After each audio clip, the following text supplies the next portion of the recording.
हर हर महादेव दोस्तों, भक्ति सागर सोनिका चैनल में आप सबका स्वागत है, जिसमें मैं आपको सुना रही हूँ शिव महापुराण की कथा, जिसके हम 4 खंड सुन चुके हैं। 5वां खंड अभी चल रहा है, जिसके कि आप 50 अध्याय सुन चुके हैं, जिसमें हमने आपको कार्तिकेय जी के जन्म की कथा, तारकासुर वध, शंखचूड़ का वध, कैसे अंधकासुर भगवान भोलेनाथ उन पर प्रसन्न हुए और उसको अपना गण बनाया, और बाणासुर के तांडव का नृत्य का वर्णन जो कि हमने पीछे सुना था, बाणासुर के देवताओं पर विजय प्राप्त कर शिव जी के पास पहुंचना, ये सारी कथाएं हमने पीछे सुनी है। जिन्होंने हमारी वीडियो देखनी है, लिंक में डिस्क्रिप्शन में लिंक दिए गए हैं, आप जाकर हमारी पीछे की वीडियो देख सकते हैं ताकि आपको ये पूरा खंड समझ में आ सके। और आज हम 51 से लेकर 57 तक 7 अध्याय आपको सुनाएंगे इस वीडियो में, जिससे हमारा कि ये 5वां खंड भी आज संपूर्ण हो जाएगा और अगली वीडियो में 6ठा खंड सुनाया जाएगा। आज की वीडियो में हम आपको क्या क्या सुनाने जा रहे हैं, यह हम आपको पहले से बता दें कि हम आपको इसमें उषा का चित्रलेखा द्वारा अनिरुद्ध का हरण, श्री कृष्ण के चक्र द्वारा बाणासुर की भुजाओं को काटना, उषा तथा अनिरुद्ध के विवाह का वर्णन, शिव जी द्वारा गजासुर तथा जगदम्बा द्वारा महिषासुर का वध, दुंदुभि का वृत्तांत और उत्पल तथा विदल नामक दैत्यों का वृत्तांत सुनाएंगे। तो आइए कथा आरंभ करते हैं। लेकिन एक बार फिर से, यदि आपने सब्सक्राइब नहीं किया है तो सब्सक्राइब कीजिए। कमेंट बॉक्स में हर हर महादेव ज़रूर लिखें। यदि आपको हमारी कथा में कोई त्रुटि लगी हो तो हमें क्षमा कीजिएगा और हमें और अच्छे से सुझाव ज़रूर दिया कीजिए, ताकि हम अपने आप में और इम्प्रूवमेंट कर दें, क्योंकि हम भी आप ही की तरह हैं, कोई ज्ञानी बाबा नहीं है, मैंने पहले भी बताया है। तो आइए कथा आरंभ करते हैं। 51वां अध्याय। ब्रह्मा जी बोले, नारद, अब हम तुमको वाणासुर की पुत्री उषा का चरित्र सुनाते हैं, जो उस युद्ध का मूल है जिसमें वाणासुर की भुजाएं कट गई थी। वह सब लीला भी तुम शिव जी की ही जानो। वाणासुर की कन्या उषा, जिसे गिरजा ने यह वर दिया था कि तुमको रात्रि में पति मिलेगा, एक दिन विशाख शुक्ल द्वादशी को जब शिव जी की पूजा कर अर्धरात्रि को सोने लगी, तब गिरजा की इच्छा से श्री कृष्ण जी के पोते अनिरुद्ध ने वहां पहुंचकर उसके साथ भोग किया।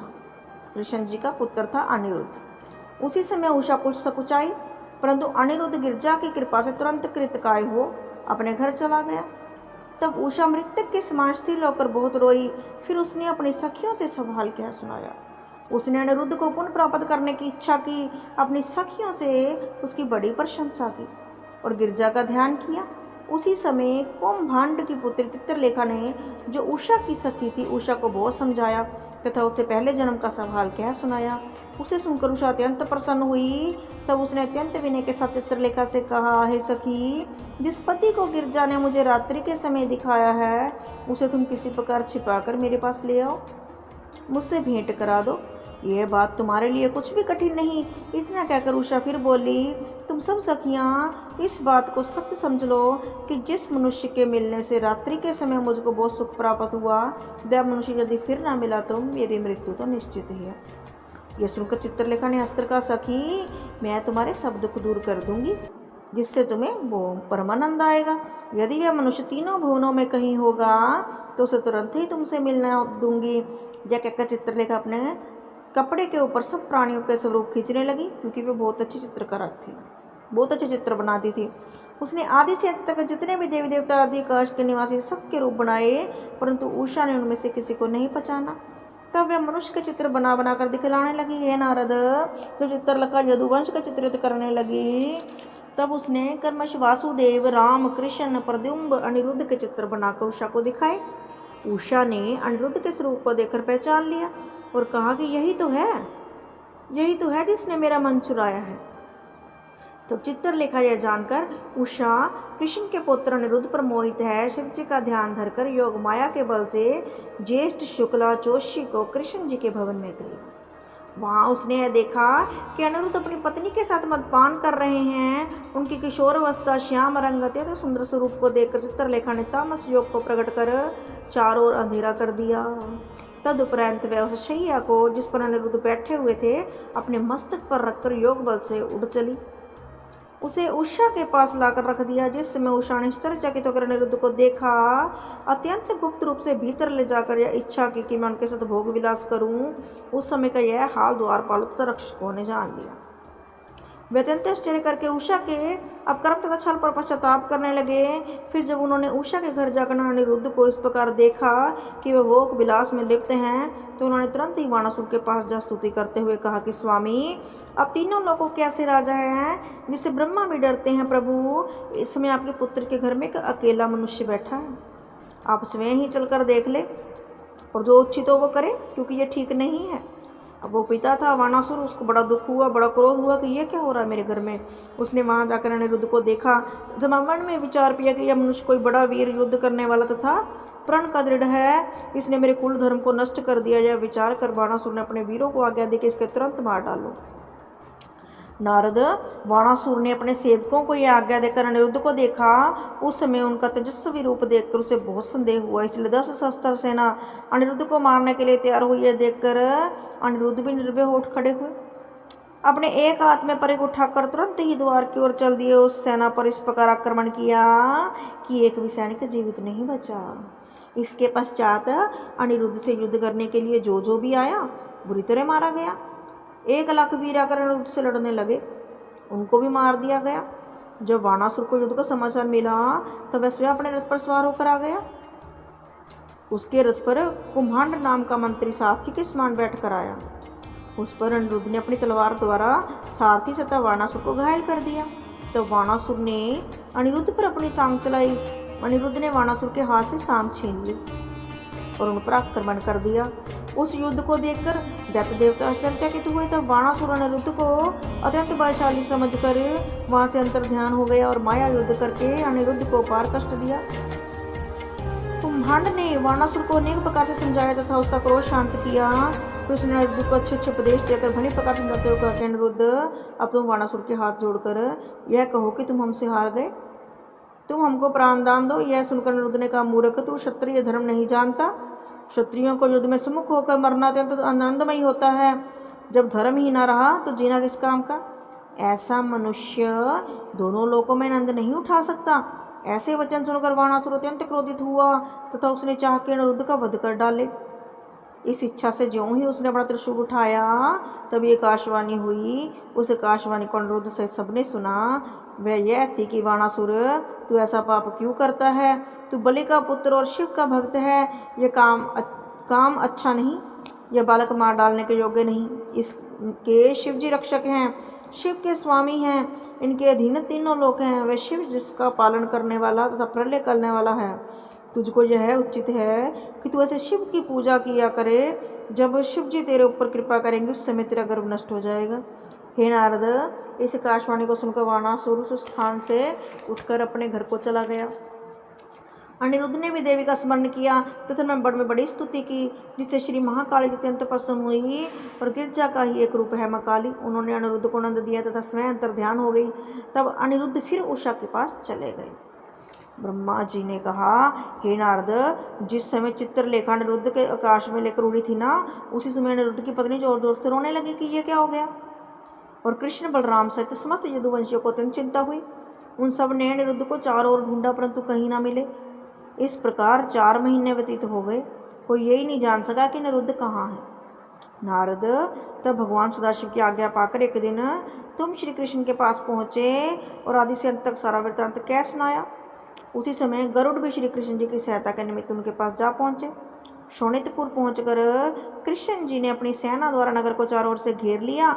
यह देखकर वाणासुर युद्ध करने की इच्छा से कृष्ण के सामने आया तथा उसके संरक्षक भगवान रुद्र भी युद्ध नेत्र में आ पहुंचे।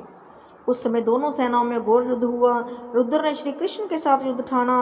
वीरभद्र प्रद्युम्न के साथ लड़ने लगे और कोपकर्ण कुंभांड बलराम के साथ युद्ध करने लगे।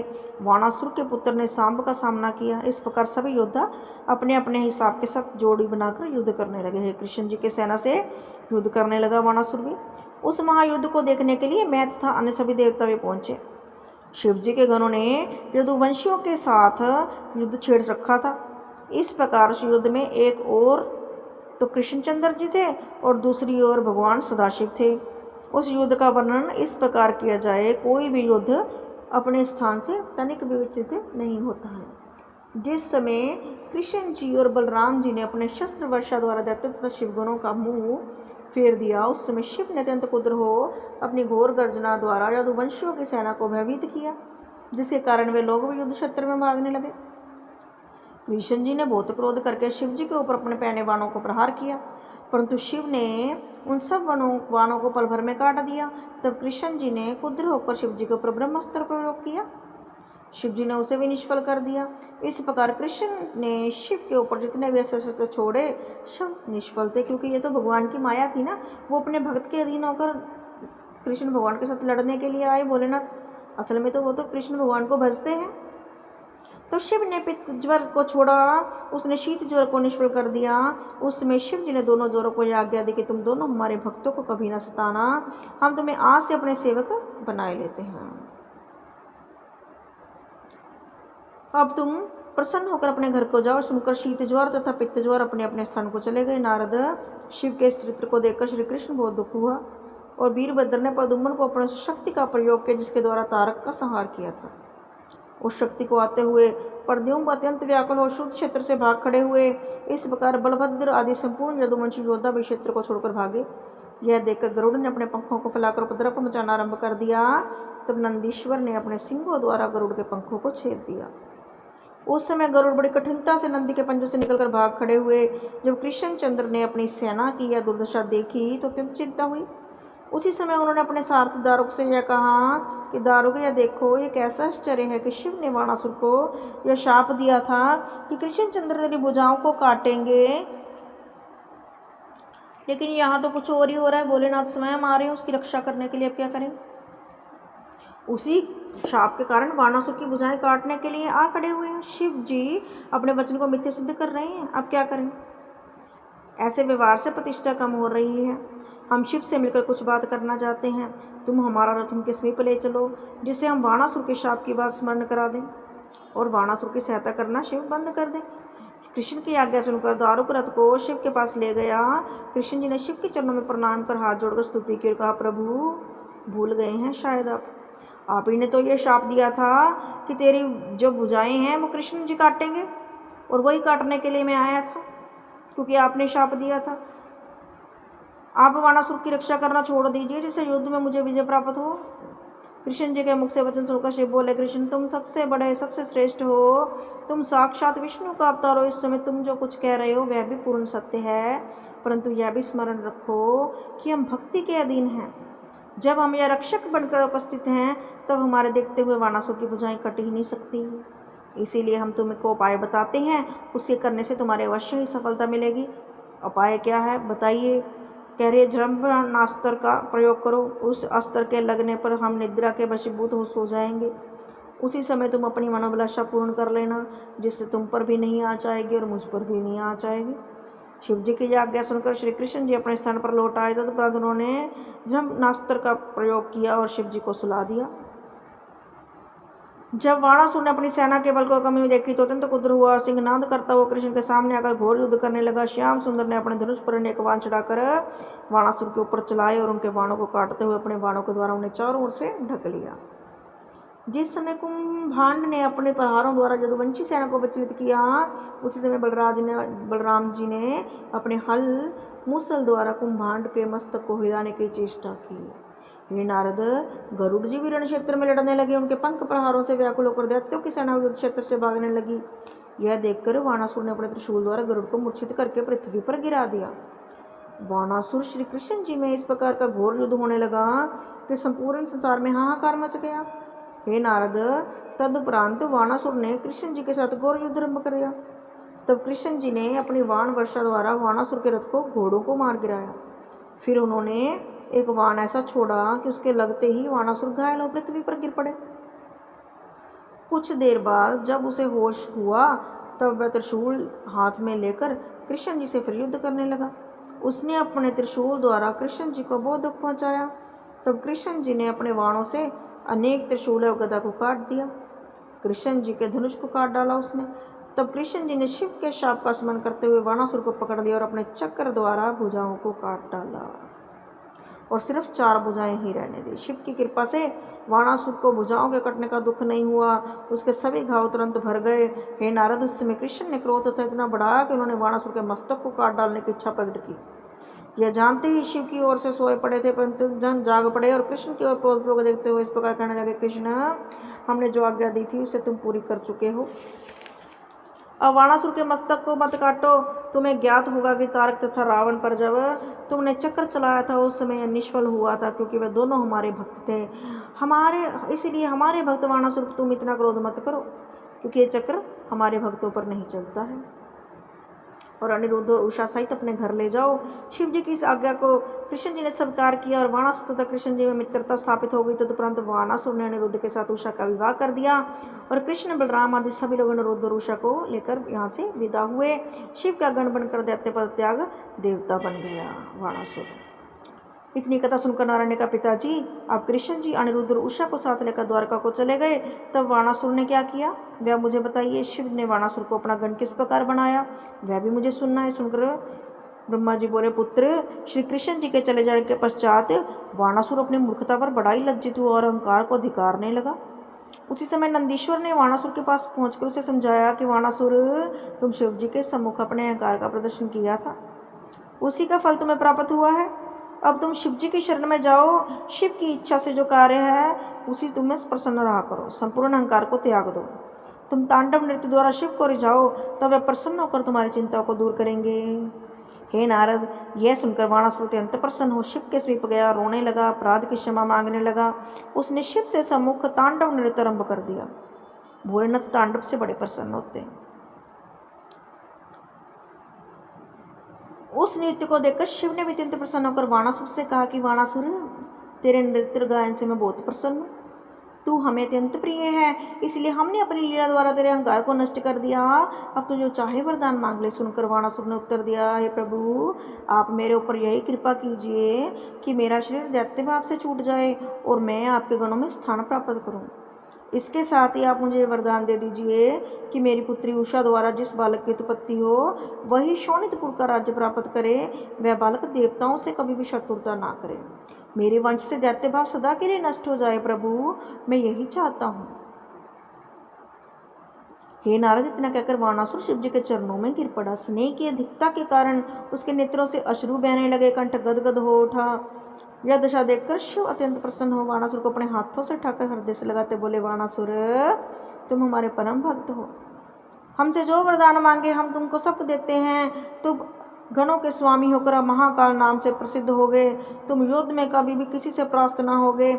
हमारी कृपा से सभी देवता तुम्हारे सेवक बने रहेंगे। इतना कहकर शिव ने वाणासुर को अत्यंत स्नेहपूर्वक दृष्टि से देखा और उसके मस्तक पर अपना सिर हाथ फेरते हुए वाणासुर अत्यंत प्रसन्न हुआ तथा महाकाल होकर शिव की सेवा में रहने लगा। बोलो शंकर भगवान की जय। हे नारद, अब हम तुम्हें नागासुर अर्थात गज के संहार का वृत्तांत सुनाते हैं। शिव ने अपने त्रिशूल द्वारा उसका वध करके अपना गण बनाया। यह कथा सुनो। जब भगवती जगदम्बा ने विष्णु जी तथा मुझ पर कृपा करते हुए सदाशिव की आज्ञा अनुसार देवताओं और ऋषि मुनियों का उपकार करने के हेतु महिषासुर का संहार किया ना, तब उसका जो पुत्र था गजासुर अत्यंत दुखी हुआ। अपने पिता के वध का स्मरण कर देवताओं से बदला लेने की इच्छा करने लगा। उस उद्देश्य से उसने वन में आकर बड़ी तपस्या की। उसकी अभिलाषा यह थी कि जो स्त्री पुरुष कामदेव से नहीं जीत पाए हैं उनमें से कोई भी मेरा संहार ना कर सके। वह हिमाचल के शिखर पर अंगूठे के बल खड़ा हो आकाश की ओर आंखें उठाए अपनी दोनों भुजाओं को ऊंचा किए बड़े वर्षों तक तपस्या करता रहा। उसकी तपस्या के तेज से सूर्य का तेज भी मलिन हो गया। जब उसका तप पूर्ण प्राप्त करके निकट पहुंचा उस समय उसके शरीर से अग्नि निकलने लगी, ज्वालाएं निकलने लगी। तप इतना तेज हो गया था उसका।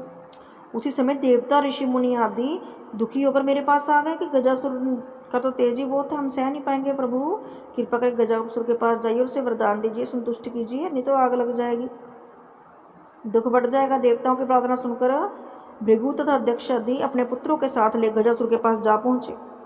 वहां उसे उग्र तप करते हुए देखकर मैं अत्यंत आश्चर्यचकित भरकर बोला, है गजासुर, हम तुम्हारी तपस्या से प्रसन्न है, मांगो क्या मांगते हो। नारद, मेरे मुख से निकले शब्दों को सुनकर गजासुर ने अपनी आंखें खोली और प्रणाम किया और मेरी बहुत प्रकार से स्तुति की और बोला कि प्रभु, मैं तो यही चाहता हूँ कि स्त्री पुरुष कामदेव के अधीन रहते हैं, उनमें से कोई भी मुझे किसी दिशा में मारे नहीं। मेरे ऊपर किसी भी शस्त्र का प्रभाव ना हो, कोई मुझे मार ना सके, क्योंकि जो काम के अधीन है उससे मेरी मृत्यु ना हो। गजासुर की इच्छा सुनकर अब मस्तु कहकर स्थान को लौट आई। तब गजासुर भी अपने घर को लौट गया।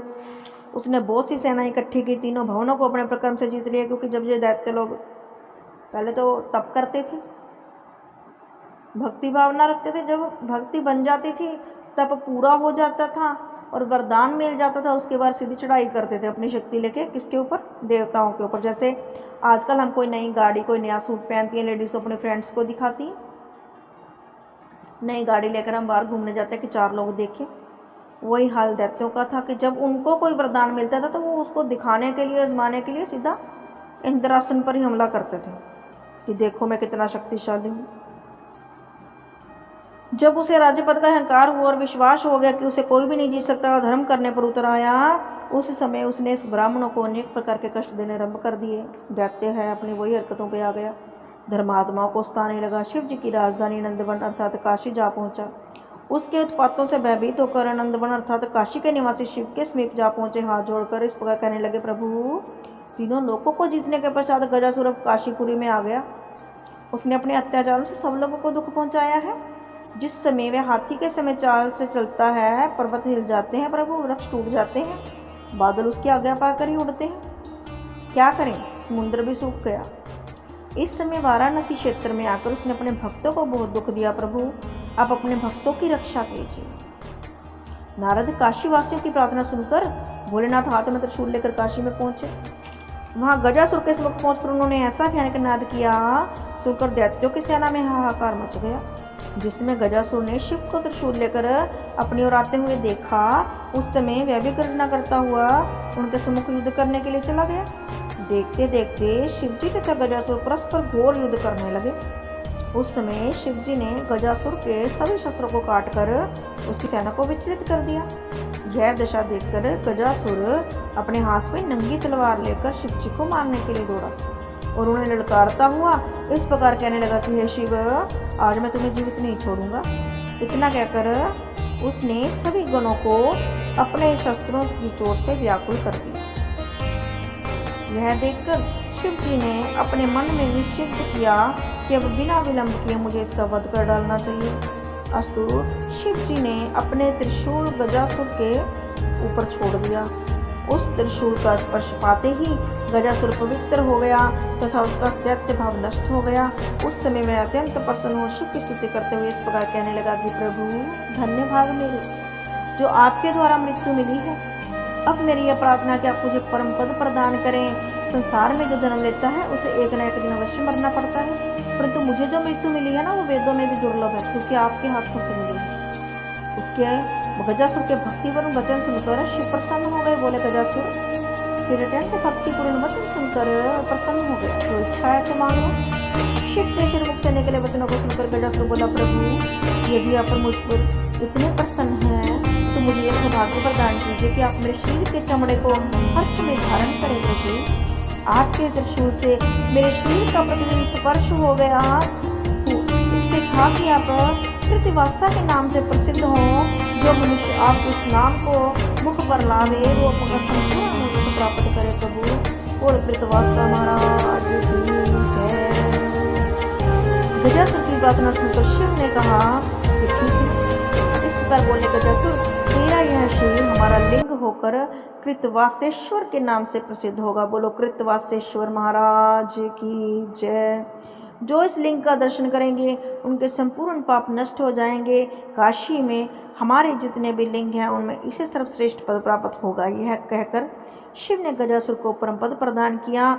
हम सब देवता भी उस स्थान पर जा पहुंचे और कृतवासेश्वर का पूजन करके आनंदमय हो गए। हे नारद, शिव जी का यह चरित्र आवागमन में छुड़ाने वाला है। जो व्यक्ति इस चरित्र को सुनाता है उसके संपूर्ण पाप नष्ट हो जाते हैं। बोलो शंकर भगवान की जय। हे कृतावेश्वर जी महाराज, जिसने भी इस कथा को सुना, हम सबकी मनोकामनाओं को पूर्ण करना, और यदि हमने भी थोड़ी भक्ति भावना से सुनाई हो तो हमारी भी मनोकामना पूरी करना। अब मैं तुम्हें दुंदुभि के स्थान की कथा सुनाता हूँ कि उसका संहार कैसे हुआ। दुंदुभि कौन था? जिस प्रकार विष्णु जी ने नरसिंह का अवतार धारण करके देवताओं को आनंद प्रदान करने के लिए दिति के दोनों पुत्रों को मारा था, वे अद्भुत वृतांत तुम जानते ही हो। अब आगे की कथा सुनो। जब विष्णु जी ने नरसिंह तथा वराह रूप धारण किया और दोनों पुत्रों का सहार हो गया, उस समय दिति ने अत्यंत विलाप किया। तब दिति के भाई धुंदुभि ने उसे समझाते हुए कहा कि तुम किसी प्रकार का शोक मत करो। तो धुंदुभि कौन था? माता दिति का भाई था। परंतु दिति का शोक दूर न हुआ। यह देखकर धुंदुभि ने अपने मन में विचार किया कि देवताओं ने विष्णु के साथ मेरे बहनोई को अन्याय मरवा डाला, इसीलिए मुझे उन्हें कष्ट पहुंचाना चाहिए। सबसे पहले मुझे पता लगाना चाहिए कि वे किस कारण अमर है, किसके बल का भरोसा रखते हैं, किस उपाय द्वारा उन्हें दुख पहुँचाया जा सकता है।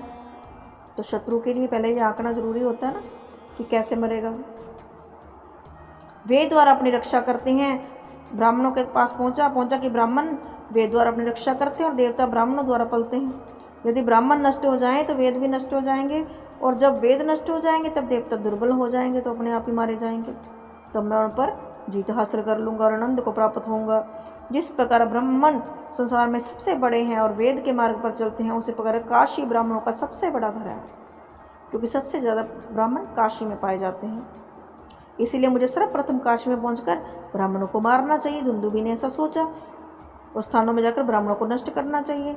नारद यह विचार कर धुंदुभि काशी में जा पहुंचा। शस्त्र ब्राह्मणों का वध कर डाला।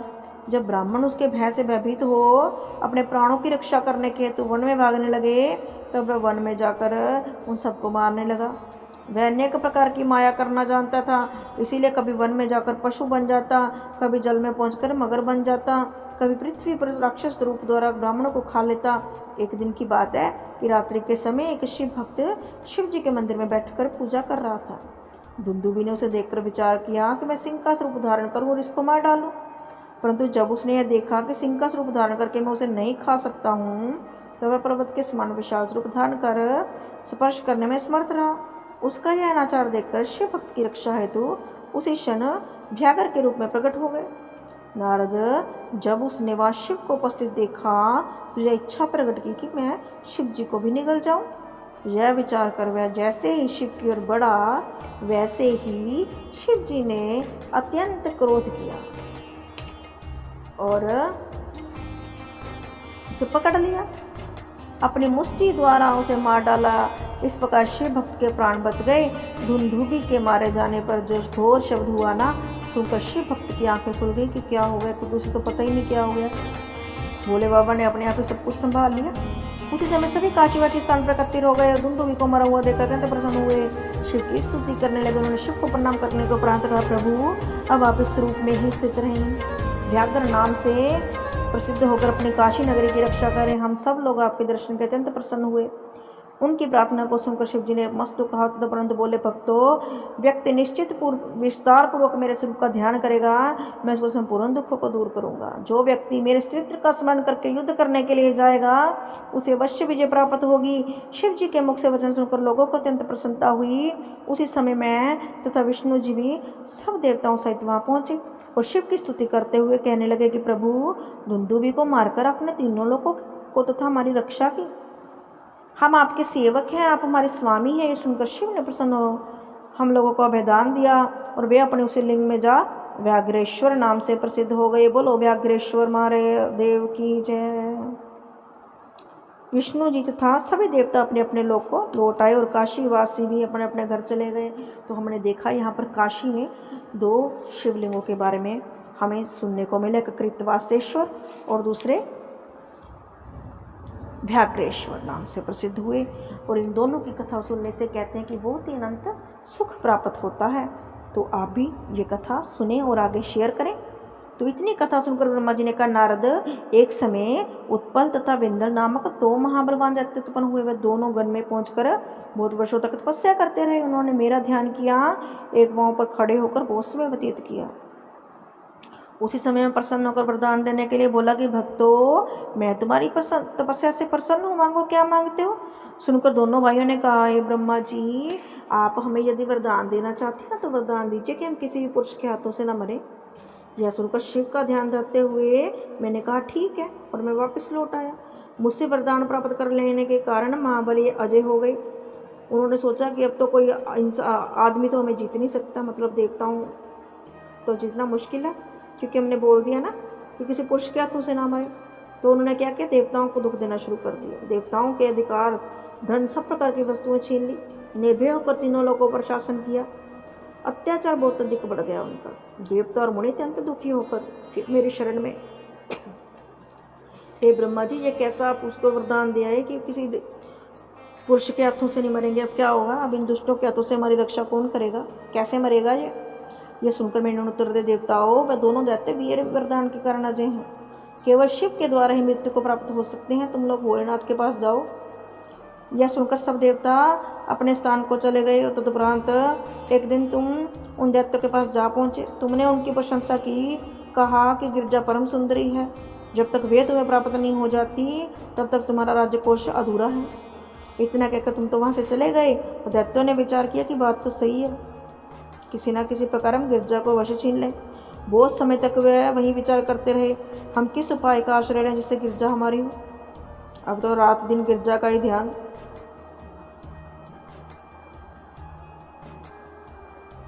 और उनकी ये आशा शिव जी भी जान गए थे। उन्होंने एक विचित्र लीला रचाई जिसके अनुसार दोनों दैत्यों की मृत्यु हो गई।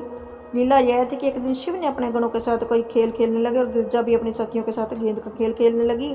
उसी समय भाग्यवश वे दोनों दैत्य भी गिरजा को प्राप्त करने की इच्छा से आकाश मार्ग द्वारा उस स्थान पर पहुंच गए। वहां जाकर उन्होंने अपना स्वरूप शिव गणों जैसा बनाया और गिरजा के समीप पहुंचकर यह इच्छा प्रकट की कि उन्हें वहां से भगा ले जाएं। नारद, उनकी इच्छा को जानकर शिव ने संकेत द्वारा गिरजा से कहा कि दोनों हमारे गण नहीं हैं, दैत्य हैं, संभाल लो। तो पुरुषों द्वारा नहीं मारे जाएंगे देवी, अब तुम्हें इनका कल्याण करना पड़ेगा। शिव ने ऐसा संकेत दिया और गिरजा ने उन दोनों को मारने का निश्चय किया। अपनी गेंद को उन दोनों के ऊपर फेंक दिया। गेंद के लगते ही वे दोनों दैत्य चक्कर खाते पृथ्वी पर गिर पड़े और मृत्यु को प्राप्त हो गई। बोलो शंकर भगवान की जय, बोलो पार्वती मैया की जय। उसी समय विष्णु जी तथा मैं सभी देवता वहाँ पहुँचे जहाँ ज्येष्ठेश्वर उपलिंग है। वहाँ हमने शिव जी तथा गिरजा की स्तुति करते हुए कहा कि ये संसार के माता पिता अपने भक्तों के निमित्त अनेक प्रकार की लीलाएं किया। इस समय भी आप यह ज्ञानकेश नामक आपका लिंग प्रकट हुआ है। आप सदा इस प्रकार हम लोगों पर कृपा बनाए रखना। इस तरह से वहाँ पर कौन सा ज्ञानकेश नाम का लिंग प्रकट हुआ। इस प्रकार प्रार्थना कर सब देवता उन स्थानों को लौट गए और शिव जी का यह लिंग उस स्थान पर स्थित रहा। नारद, उस शिवलिंग की सेवा करने से दोनों लोगों के पारानंद मिलता है। यह लिंग कुंडलेश के नाम से भी प्रसिद्ध है। कुछ लोग उसको कुंडलेश भी बोलते हैं, कुछ लोग उसको ज्ञानकेश भी बोलते हैं और शिवलिंग भी बोलते हैं।